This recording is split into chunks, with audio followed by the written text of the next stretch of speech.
আজকে সকালবেলা 10টার সময় উঠেই আগে ব্রেকফাস্টটা সেরে ফেলেছিলাম। আর ব্রেকফাস্টে আজকে fried rice, chilli chicken, mutton এসব খাওয়া দাওয়া করে একদম রেডি হয়ে আজকে যাচ্ছি বই দেখতে। আর বই দেখতে যাবো প্রথমেই ক্রিশ ভাই আমাদের লেট, কপাল করে ট্রেনের উইন্ডো সিটটা পেয়ে গেছিলাম। আর দেখতেই দেখতে প্রায় 1টা বাজে তখন আমরা পৌঁছে গেছি শিয়ালদা। আর শিয়ালদা থেকে আজকে যাবো হচ্ছে CC1, তার জন্য ধরে নিয়েছিলাম মেট্রো। আর মেট্রো করে পৌঁছে যাই সিটি সেন্টারে। আমাদের শো টাইম ছিল প্রায় 3টে দিয়ে, তাই প্রথমেই গিয়ে আগে পুরো একটুখানি ঘুরে ঘাড়ে নিয়ে তারপর খাওয়া দাওয়া করে নিলাম। হ্যাঁ, বেশি কিছু না, রোল, তার সাথে চিকেন ললিপপ, পরোটা, রুটি, চিকেন ভর্তা এইসব খাওয়া দাওয়া করে নিই।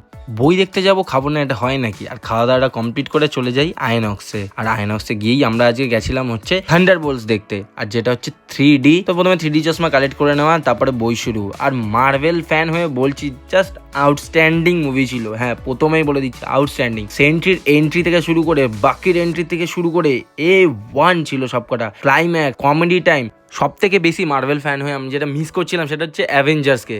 আর দ্য নিউ অ্যাভেঞ্জার্স, হ্যাঁ এরাই হতে চলেছে।